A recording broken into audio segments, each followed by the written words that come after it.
Malaysia, Brazil to tap on opportunities from ASEAN and BRICS. Biden allows Ukraine to use US arms to strike inside Russia.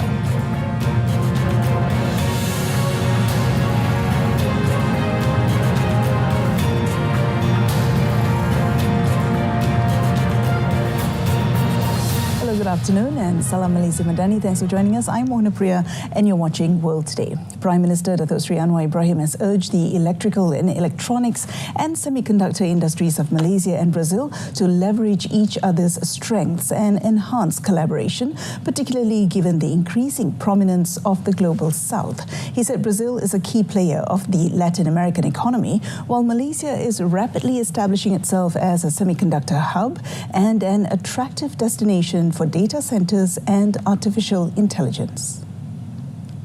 Speaking at a roundtable meeting with representatives from the semiconductor industry and captains of the industry, he underscored the importance of partnership for driving innovation and progress among nations in the global South.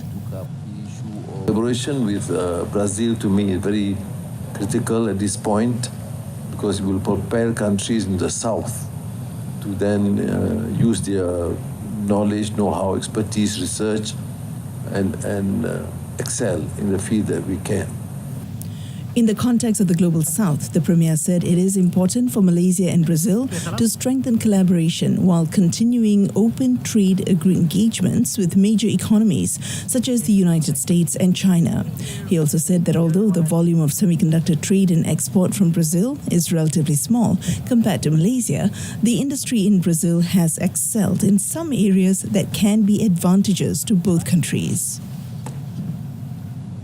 In another development, Datuk Seri Anwar said Malaysia and Brazil have agreed to work on collaboration in terms of research and development in the aspect of education.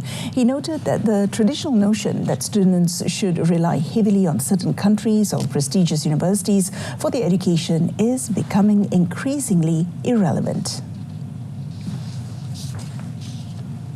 Which means the various ministries, including higher education, should now look at the possibility of collaboration between universities, research, development, and that would mean, therefore, that we will have more contact, communications and collaboration. Speaking at the celebration of first oil production of Malaysia's Yinson Holdings Berhad's floating production storage and offloading unit, Maria Quitera, he said the commitment towards fostering global South centrality and neutrality should also include education. Your Honourable and Distinguished. Meanwhile, Datuk Seri Anwar said Malaysia and Brazil are keen to jointly explore initiatives during Malaysia's ASEAN chairmanship next year, coinciding with Brazil's BRICS presidency and its role as the host of the 30th United Nations Climate Change Conference. Datuk Seri Anwar and Brazil President Luiz Inácio Lula da Silva have also pledged to work together for a revitalized multilateral system based on the principles of the United Nations Charter and international law. Their commitment was stated in a joint statement issued after a bilateral meeting between both leaders on the sidelines of the G20 summit.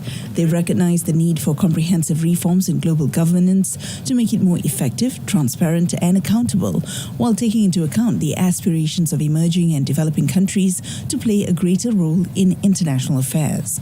Both leaders also supported bilateral and international efforts to promote a just and equitable energy transition that takes into consideration national circumstances in developing countries.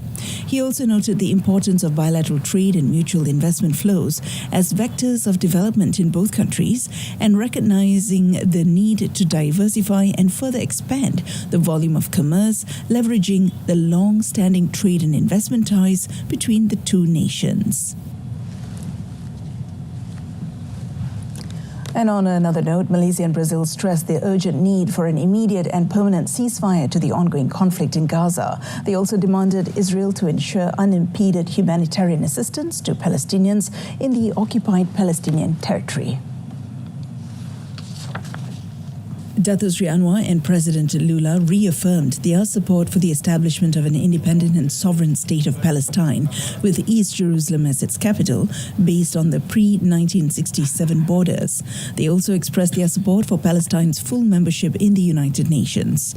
Both leaders also reaffirmed their commitment to combating inequality, hunger and poverty, while striving to improve the living standards of their people. They welcomed the official launch of the Global Alliance Against Hunger and Poverty, while Lula expressed appreciation for Malaysia's decision to join the alliance as a founding member. Both leaders reiterated their commitment to collective efforts to eradicate global hunger by the end of the decade, in alignment with the 2030 Agenda for Sustainable Development. More than 70 Palestinians were killed throughout Gaza over the past 24 hours, including dozens in an Israeli attack on a residential tower in Beit Lahia in the besieged north, with many more wounded and trapped under the rubble. Gaza's government media office on Sunday said the multi-story residential building in Beit Lahia were housing 6 forcibly displaced Palestinian families. Palestinian Ministry of Health's Director General Munir al-Bursh said almost 30% of the victims in the Beit Lahia massacre were children. Mahmoud Basal, spokesman for the Palestinian Civil Defense in Gaza, said emergency workers were unable to reach the site of the attack due to the more than 40-day-old Israeli siege of northern Gaza. It was not the first time Israel had hit Beit Lahia, resulting in mass casualties. Last month, its forces bombed the Abu Nasser family residence in the city, killing at least 93 people.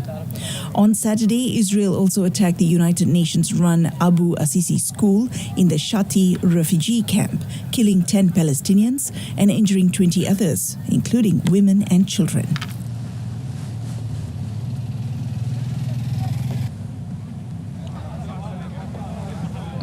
Meanwhile, Lebanese armed group Hezbollah has confirmed its media relations chief Mohammad Afif al-Nabulsi was killed by an Israeli strike on a building in central Beirut.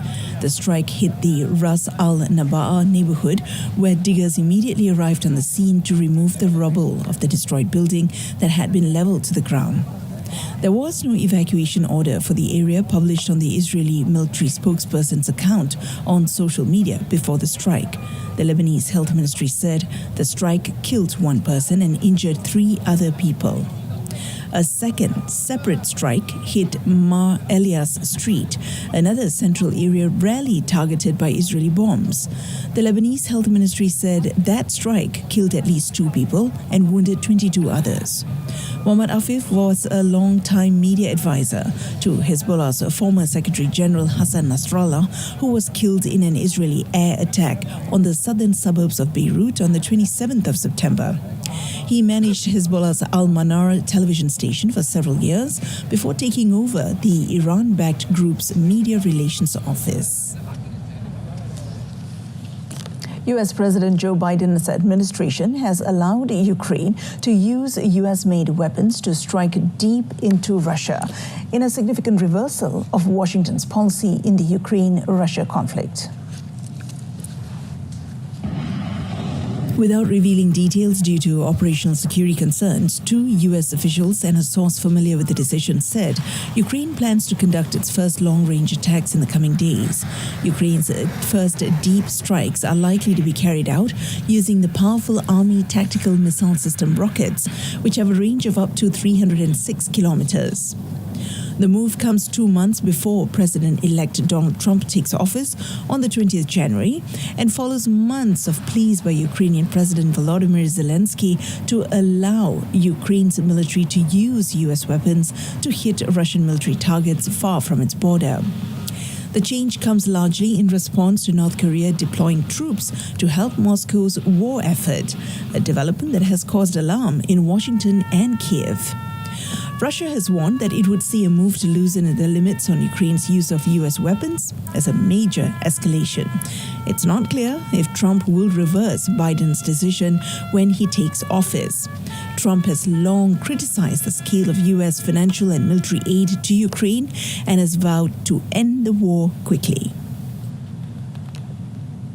Meanwhile, Russia fired more than 200 missiles and drones across Ukraine overnight, killing at least 7 people as Moscow targeted the country's energy grid in an effort to disrupt a power supply as winter looms. Ukrainian President Volodymyr Zelensky said about 120 missiles and 90 drones were launched by Russia and that 2 people were killed and 6 wounded in a drone attack on the southern city of Mykolaiv. Other reports said 2 rail workers were killed after a depot was hit in Nikopol, while another person was reported dead and 2 injured in Lviv Oblast. Odessa regional governor also announced that 2 people were also killed in the area. It was the biggest missile and drone attack on Ukraine since August and the first major Russian assault since the US election, showing the Kremlin in a little mood to compromise after the victory of Donald Trump. Power cuts were reported around the country, though it was unclear how serious the damage was, as some outages were deliberate to protect the wider network from surges. Poland and NATO allies scrambled jets to safeguard its airspace in border areas early on Sunday. However, the country's operational military command said the jets returned to their bases about 3 hours later without apparent incident. Australia, Japan and the US have committed to closer military cooperation in training their forces as the countries deepened their ties. Australia's Minister of Defence Richard Marles hosted the US Defence Secretary Lloyd Austin and Japan's Defence Minister General Nakatani for the trilateral ministers' meeting, the first to be held in Australia. Under the new agreement, Japan's amphibious rapid deployment brigade, an elite marine unit, will be deployed to Darwin to regularly work and train alongside Australian and US forces. According to Marles, it's a very important statement to the region and to the world about the commitment that the 3 countries have in working with each other. He added the deal is going to build interoperability between the 3 nations. Austin, meanwhile, said the partnership would increase intelligence surveillance and reconnaissance activities between the 3 countries, which will advance their goals for a secure and peaceful Indo-Pacific.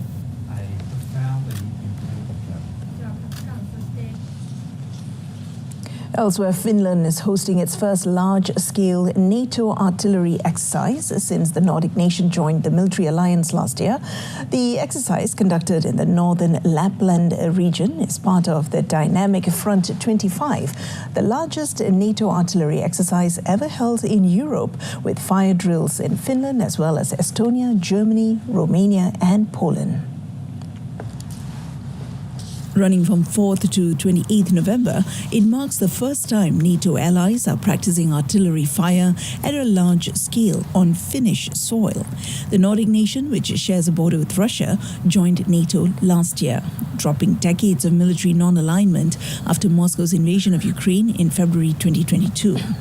Up to 3,600 soldiers from Finland, the United States, Sweden, Britain, France and some other NATO members were rehearsing as a damp cold took hold of Lapland's vast Arctic landscapes.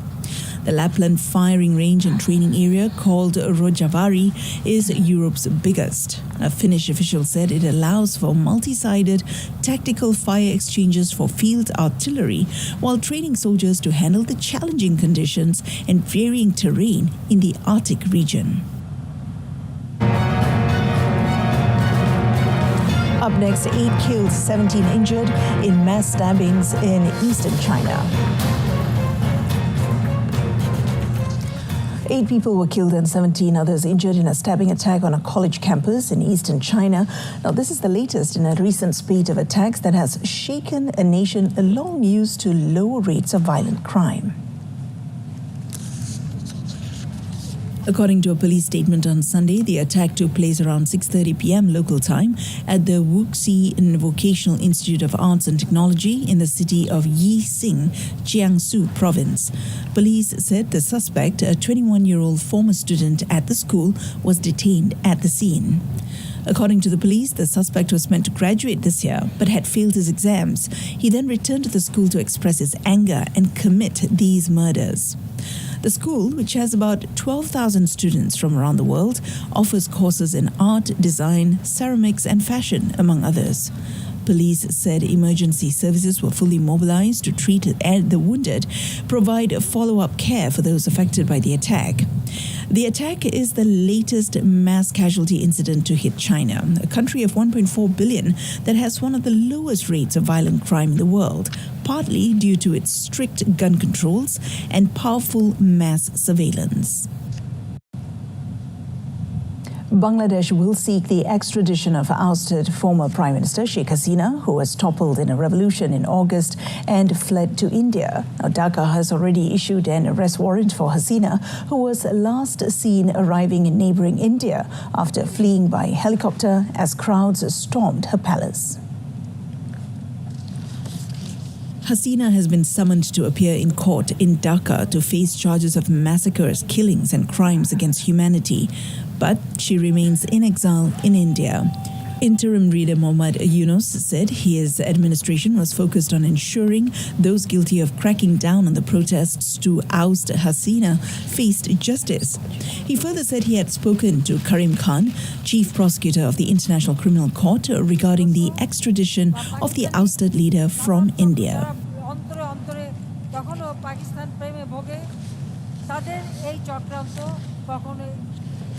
UN Secretary General Antonio Guterres has called on G20 leaders gathering in Rio de Janeiro to rescue stalled concurrent UN climate talks in Azerbaijan by showing leadership on cutting emissions. Now, the annual UN talks in Baku are deadlocked at the midway point, with nations no close to agreeing to a $1 trillion deal for climate investments in developing nations after 1 week of negotiations.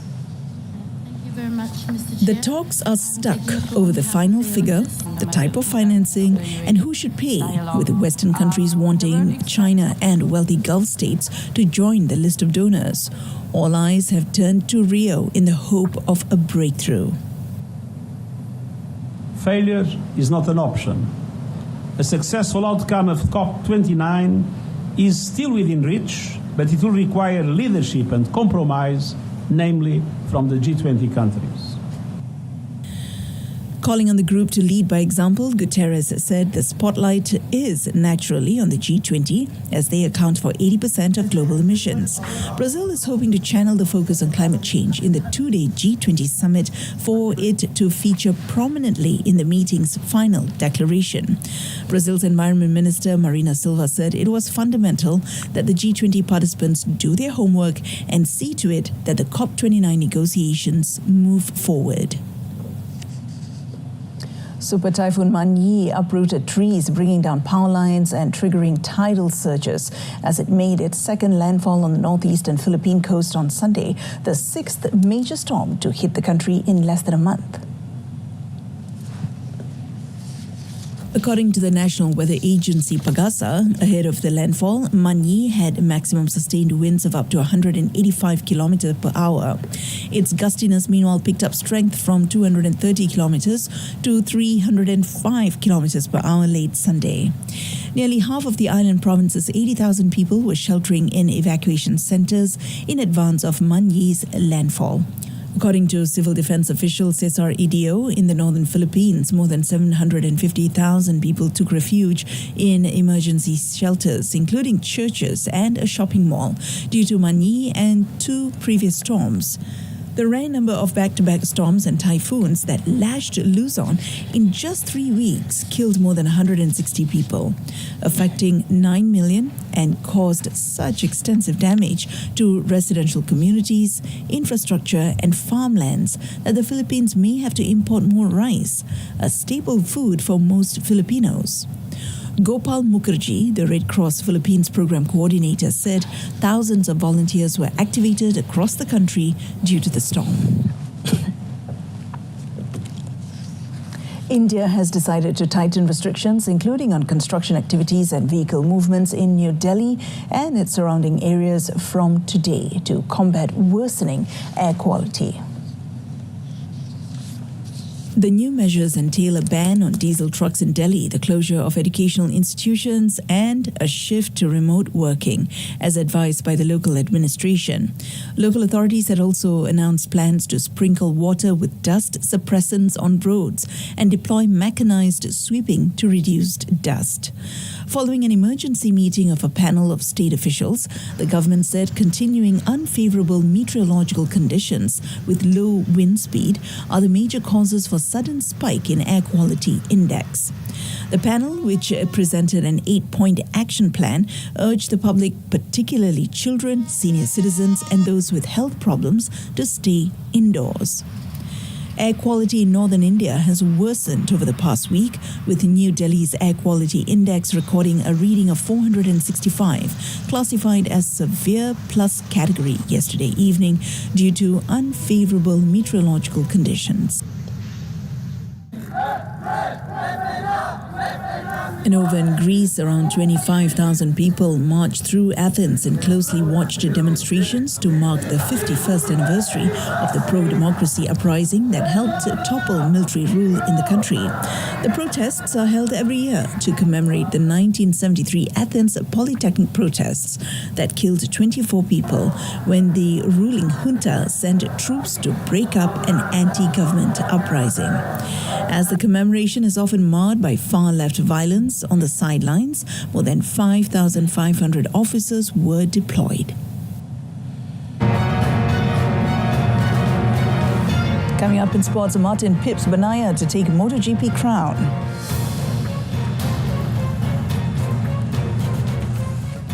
But first, national men's squash player Ng Yen Yao gave Malaysian fans a reason to cheer as he clinched the Ace Malaysia Cup after taking down top seed Yusuf Soliman of Egypt in Petaling Jaya yesterday. The world number 14, Ian Yao, took 50 minutes to take down number 11, Yusuf, 11-7, 11-7, 11-7 in straight sets in the final at the Curve Mall. Ian Yao, spurred on by local support, defied the odds that he had lost his two previous encounters with Yusuf. Ian Yao, who pocketed $9,025 for his victory, won his first PSA Tour crown this year at the German Open in April. I think personally it's one of the best performances I've played, even better than the Asian Games finals. If you think of biasanya, if I play, I show more emotion, I'll be... Top seed S. Sivasankari lamented her missed opportunity in the Malaysia Cup final, admitting it simply wasn't her day. World number 9 Sivasankari had been tipped to secure a double celebration for Malaysia following Ian Yao's triumph in the men's final. However, she fell short against Egypt's 17-year-old sensation, Amina Orfi, losing 8-11, 11-9, 12-10, 8-11, 11-6 in a grueling 88-minute showdown. Sivasankari was also denied her second title of the year, having won the London Classic in April. On her performance, Sivasankari admitted key moments in the second and third games cost her the match. Of course, I'm disappointed. I think both of us fought really hard there to try and obviously win the title, but unfortunately it went her way. Obviously there's going to be one loser, one winner as always, but maybe this is not my time, but maybe next tournament will be mine.